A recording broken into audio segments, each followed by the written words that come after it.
This video is for business leaders who want to gain the many benefits of innovating proactively instead of reactively. Watch to the end of this video for bonus material on how to apply and go beyond the 7 fatal flaws of thinking, which are the primary focus of this video. And also wait till the end or watch to the end to get a recommended video on how to innovate iteratively. So this is actually part 2 on an ongoing series on innovation management. In part 1, I covered 4 of my own reasons or arguments for the benefits of proactive innovation. In this one, we're going to cover Matthew E. May's 7 fatal flaws of thinking and how by innovating proactively you can prevent needing what he would call the fixes. That is, how to fix this flaw. The more proactively you innovate, the less likely you're going to run into these problems.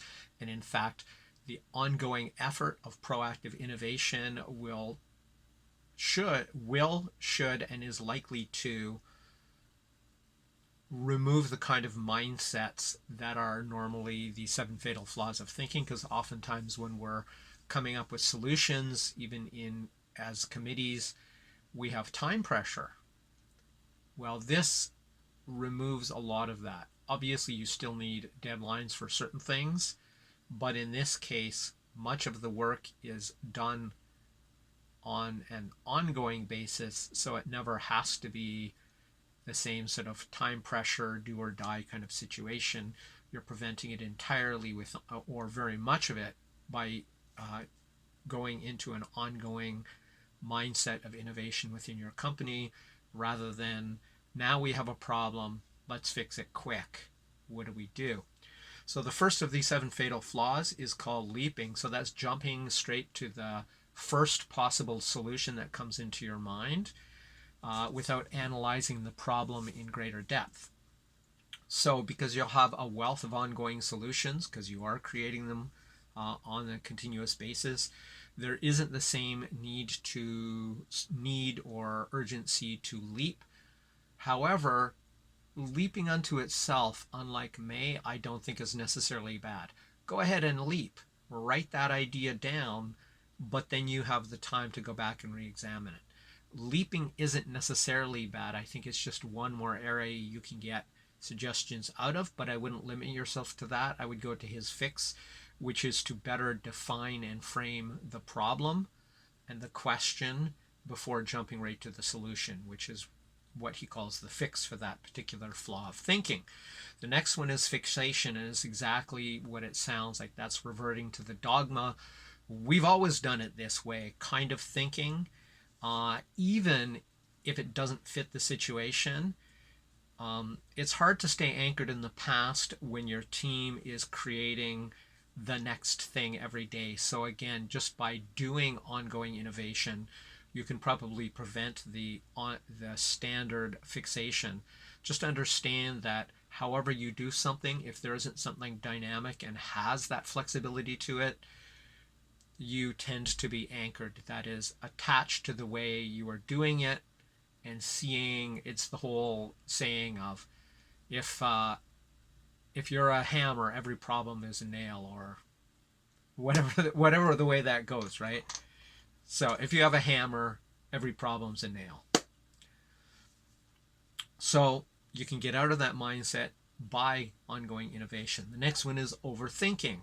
Same kind of thing, but just like I used to start my term papers when I was in university, of course, last minute, like most foolish young people do.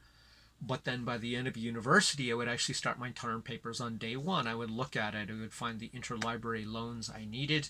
I'm not sure if you have exactly the same thing in the US. I'm Canadian, but that just means borrowing books and articles from other libraries throughout the country, and it takes a long time. If you do that on day 1, it gives you time to reflect without urgency. You can look and see whether you need that information. You get it well in time to study it deeply. And once you're finished, you just move on to the next thing. And if you can't do it right now with ongoing innovation, that's okay. We don't really have the solution now. Let's set that aside. It's not a panic yet because we're solving the problem before the problem actually exists. That's the other advantage is, okay, we're stuck on this. Let's set that aside for a week or a month because we're already innovating a quarter or a year in advance of when we actually need this solution. It gives you time to go back if you need to do that. The next one is called satisficing, which is a combination of satisfy and suffice. So you have many options to choose from, perhaps going back years if you have ongoing innovation. So the idea that happens with satisficing is it's like, well, that's hard to do. Let's not really do that. This is good enough. This is a good enough solution, when a good enough solution isn't really what you're after. This is a good way also to prevent it, because again, you have this inventory of solutions on hand, or paths to solutions on hand, after having spent plenty of time framing the question correctly and avoiding the leaping flaw, which was the first one on this list. So if none of them are the right solution, you can just pick the best one. If you, from your wealth of solutions, you don't have the right one, you can pick the best one and innovate forward starting tomorrow, because you're already starting ahead of people who it's like, we need this for next quarter, or we need this for next month. You already have an inventory of solutions, and even your worst solution is probably better than most other companies' immediate solution, for which they haven't spent time or don't spend time on an ongoing basis proactively innovating. So basically what it is you're going to have a ton of continuous practice at doing this, at not settling, not satisficing, not coming up with an okay solution, because you've had a lot of practice doing this and you have the time to go for the superior solutions. So you're going to be a lot better at it as a team, as a company, as an individual, because you do this all the time. It's sort of like, how good are you at brushing your teeth, walking, and speaking your native language? Pretty damn good, because you practice every day. This is the same kind of thing, and there's sound neuroscience, especially around neuroplasticity and the formation of habits, which argues why this is the case. Any skill that we no longer have to think about is something we've done frequently for long periods of time. It's repetition, but it's meaningful, effortful repetition, not just repetition for its own sake. That is basically a waste of time. The next one is downgrading, and it's like satisficing, but with even lower expectations. This is kind of like B.J. Fogg and James Clear's Atomic Habits. Let's floss one tooth at a time. Let's do one push-up and call it good enough. That is not good enough for most people in most situations. I'm not going to go into that. I hate those books. They have some great ideas, but the low standards which they talk about are honestly just pathetic. So let's move on, because I cover that in other videos. So essentially it comes down to something like this. That's too something, so let's do something instead. So that's too expensive, so let's make it out of plastic instead. That's too complex, so let's make a lesser product instead. So that is kind of what happens when you downgrade. It's like, this is hard, so let's not do it. Again, with ongoing innovation, it's like, this is hard, but we have time. This is hard, let's look at it and see whether we want to do it or not. And if we can't do it, are we really willing to downgrade? Downgrading is basically a crappy compromise, so it's not ideal for you. So it's quite unlikely that your company's mindset will be in this place with the perpetual innovation you already have happening. You don't really have to settle when you have a wealth of innovation continuously going on. So I think downgrading is a lot less likely and going to be a lot less acceptable to you, because you aren't in a panic. It's something your company always does if you adopt these ideas. So, no product is perfect, and no matter what, though, if you're doing this ongoingly, again, you're starting way ahead of scratch, and you have more time, resources, cognitive space to come up with the best possible solution allowed by the laws of physics. You can't do everything. There are actual laws of physics that don't allow you to defy them. But within that, again, you already put yourself in the best position. It really comes down to the same thing. Proactive innovation. Good. The next one is not invented here. And this was made famous by, or the solution to this was made famous by, is it A.J. Lafley, A.P. Lafley of GE, when he came in and said, wholly 50% of our innovations have to come from outside sources. That essentially talks about what not invented here, or NIH, is. It's the sort of egocentric tendency to believe that your solutions and your company and your people are the best, smartest people there. And you reject any solutions from outside because clearly they're going to be inferior to yours, or worse, superior, in which case you would have to admit that.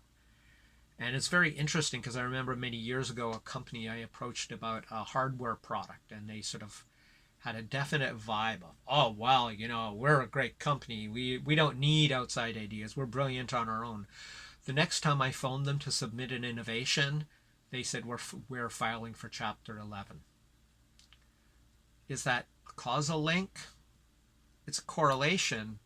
I would argue that it's probably causal, because one of the reasons companies, especially innovative companies, go down is they start believing that they're the smartest on earth, when there could be equally talented people in either individuals or companies who have been working on the same problem much longer, or just are equally talented, but there's 10,000 times more scientists outside of your company or innovators outside of your company than inside of your company.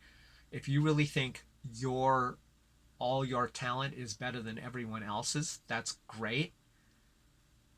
But is that really the best, or more accurately, the most scientific way to approach it? You have all the best talent in the world, all of them work for your company. That's just silly and dogmatic. So you might have plenty of solutions invented here because you've been doing ongoing innovation, and hopefully that helps you avoid the bias. But maybe not, because maybe that would actually confound the bias in your company. But the more you practice accepting outside solutions and outside ideas, because you read my article, read this article or this video, watch this video, ideas from outsiders are good.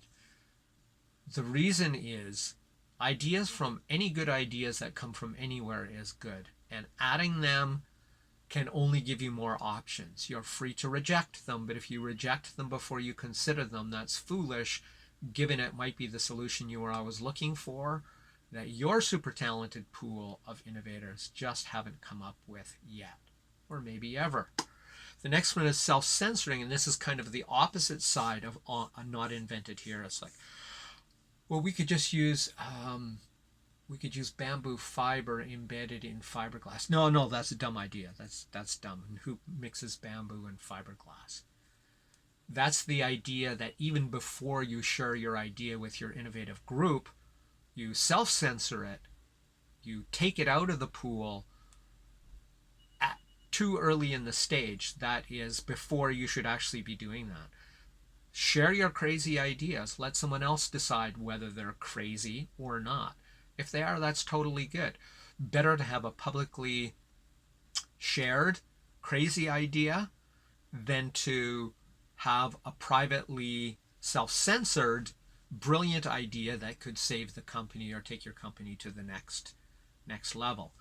So don't be afraid to share all your crazy ideas. They can be nixed later if they are indeed bad ideas, but put them out there and let other people and yourself reflect on them after the fact. Basically, since your innovation is continuous and you have all this time, motivation to try and second guess or dismiss your ideas, you don't really need that. And you can, as I said, put that idea down, put that into your massive idea pool, and dismiss it later if need be. It costs you very little to write down that idea you were just afraid was too dumb to share. Share them all, Decide which ones get eliminated later.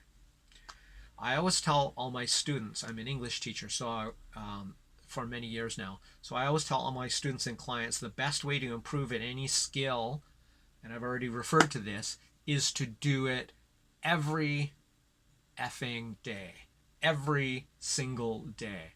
I go back to walking, brushing your teeth, speaking your own language, driving your car. The things you are truly good at become automatic as they move from system 2, slow, intentional, challenging thinking and cognitive resources, to system 1 as they become automatic, which takes long, repetitive, effortful practice. That is the essence of deliberate practice and how to become an expert at anything. So silencing, voicing, or ignoring your inner critic becomes exponentially easier, while like walking, when you do it every single day. So practice that. Practice going, no, I'm just going to spout out my crazy idea. If you laugh, or if others laugh, laugh with them. That's actually a good thing. It takes the pressure off. So it's like, oh no, we all laughed. Oh, laughing's not such a bad thing. So continuous innovation has so many advantages. I don't know why, but according to a colleague of mine who has over 30 years experience consulting with Fortune 500 companies, said to me, it's not how they do things. So if you are in a Fortune 500 company, I would encourage you to reconsider that entrenched dogma. And if you are not, congratulations, you have the flexibility to do something better than most Fortune 500s. So innovate continuously because it helps you gain many advantages with your business while preventing many of the problems reactive innovators face, and in particular, the 7 fatal flaws of thinking. So thank you for watching this far, and welcome to the bonus material. So in each one of these 7 fatal flaws of thinking, which we'll briefly go over again, there is downgrading. When you downgrade, actually for all of these, I'm going to lump this together, and that is ask WH questions. Downgrading. Why do we have to downgrade? How can we do it differently so we don't have to settle? What material, what conditions would have to be met to allow us to stick with our preferred choice rather than downgrading? Fixation. Why do we have to do it the old way? What is the opposite of the old way? And a lot of these also get into Matthew E. May's fixes for these 7 fatal flaws, and I have that in other videos. I will not be sharing that information with you today. You can go find it or reach out to me, but that's not the purpose of this video. The next one is leaping. So leaping, why do I think that's the best idea? How can I make that idea better? What would double the effectiveness of the idea?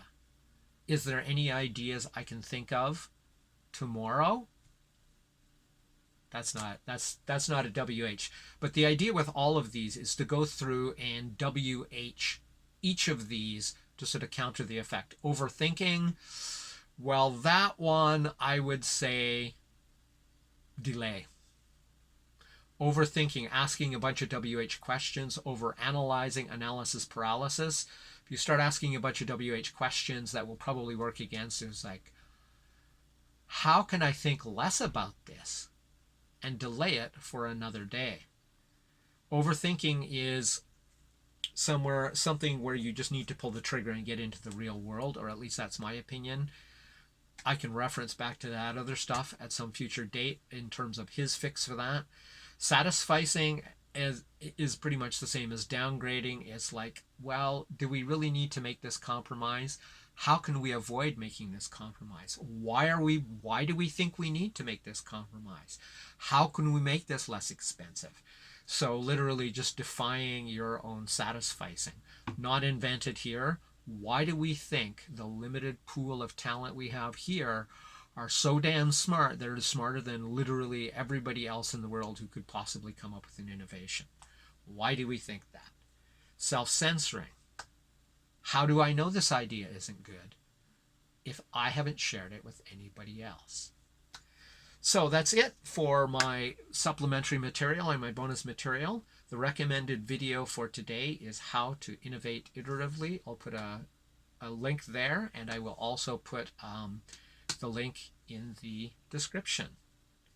If you enjoyed this video or learned something valuable from it, please share the love by sharing this video. This has been Crush It Club 223, Part 2, Innovating Management in Entrepreneurship, the 7 Fatal Flaws. My name is Tim B. Green. Bye for now.